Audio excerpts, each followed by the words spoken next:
Johnny here, and what I'm going to give you all today is a 12-bar blues. Not super typical in the sense that, you know, it's not one of those. It's a little more involved in this one. It's kind of cool, you know, to add to your blues repertoire, and I'll arrange it into 12 measures for you. So let's break this one down, but make sure you guys like and subscribe if you find this content helpful.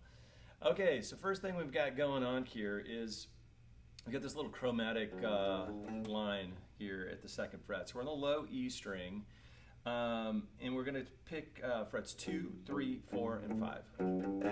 Okay? Now you're coming in with a triplet here, so this doesn't come in on beat 1. So if you're counting this in, it's 1 and 2 and 3 and 4, triplet 1. So these three are triplets, and you're starting on beat 4. 4, triplet 1. Okay? The next thing you do is play the open A string. So the note you ended off on with your 1, 2, 3, 4 down here is the same note that you're playing open A. So A's here, same note. So okay, 4, triplet 1. Okay, and then what we're going to do is we're going to come over and make this little chord here. It's a little G6 chord. So your second finger is going to go on the D string, 5th fret. Index finger is going to be on the 4th fret G string, and your third finger is going to be at the 5th fret on the B string. Okay, so it's that little guy. Some of you might know that as that, but we're going to play it like this. Okay, and we're going to slide it up 2 frets, which is the whole step. Okay, and then you want to slide it back. Okay, now you could slide it forward a full step, you know, and then pick this when you come back. Either way, whichever one works for you. Okay, so I like to slide up and back. The thing with slide up and back I find with my private students is that when they're sliding, a lot of times they lose this. You know, these frets turn into speed bumps for them, and they lift the pressure of the chord or the slide, and so they can't get that slide sound in there. So you want to make sure that you continue to add pressure as you're sliding. That's usually the fix for a slide that you're trying to do that loses the note that you're sliding to. So just make sure that you keep consistent pressure on the note as you slide to it and back. That's, you know, the backward slide is kind of the tricky one, but consistent pressure is the key there. All right. So we're sliding up, sliding back. And then that's going to be our riff for A, okay? Now our riff for the next chord, D, is going to be this. We're going to go on the A string, 2, 3, 4, 5, same thing, starting on beat 4, 4, triplet 1. Now we end up on the D note at the 5th fret with our pinky. We're going to play the open D string after that. Okay? Now the riff here, what we're going to do simply is just borrow your first finger across the G through high E strings, okay? So G, B, and E. Another little 6-foot. We're sliding that forward and back like that. Okay.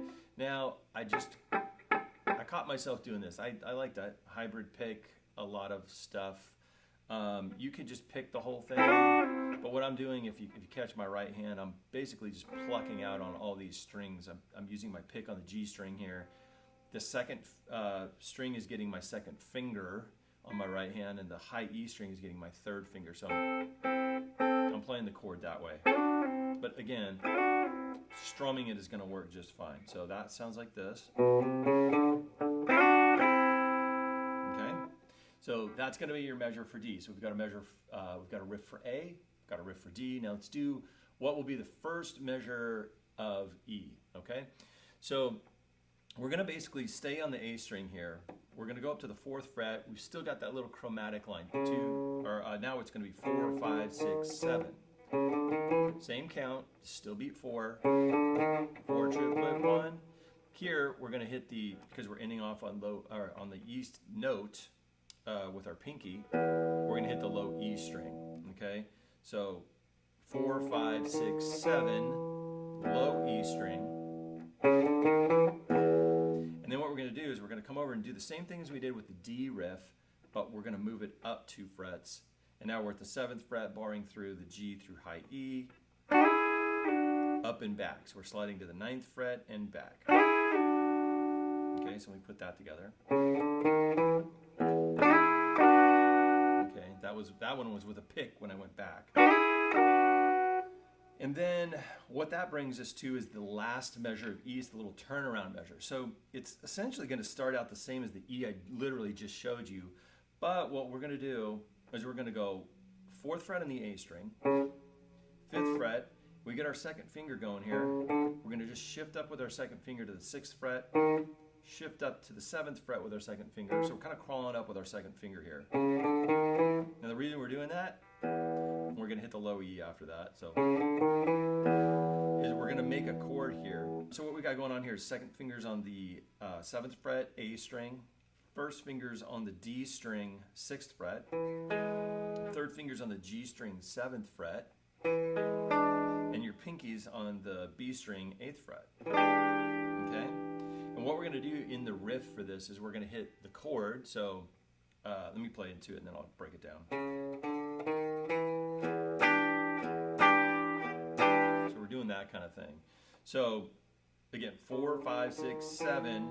You're forming the chord, low E string, chord, low E string, chord. So, and then we're going to start the riff over. Okay?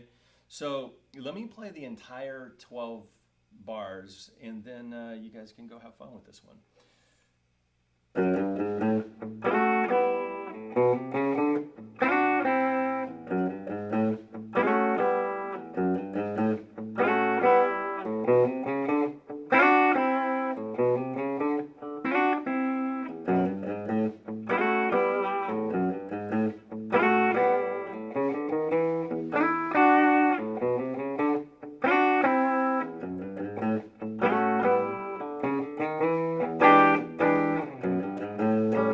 Okay, so that pretty much ties that one up, and it is worth mentioning that you can play this at whatever tempo you want. I played that kind of fast, and it will also work on an acoustic guitar, so you can play on electric or acoustic.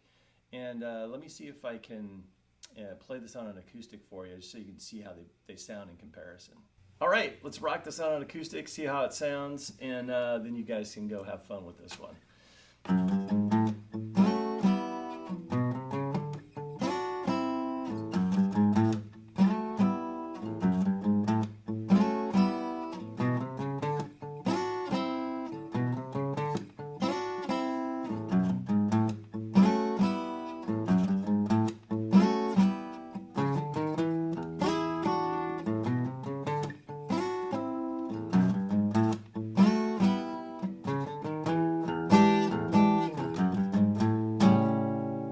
All right, you guys have fun with that. We'll see you next time.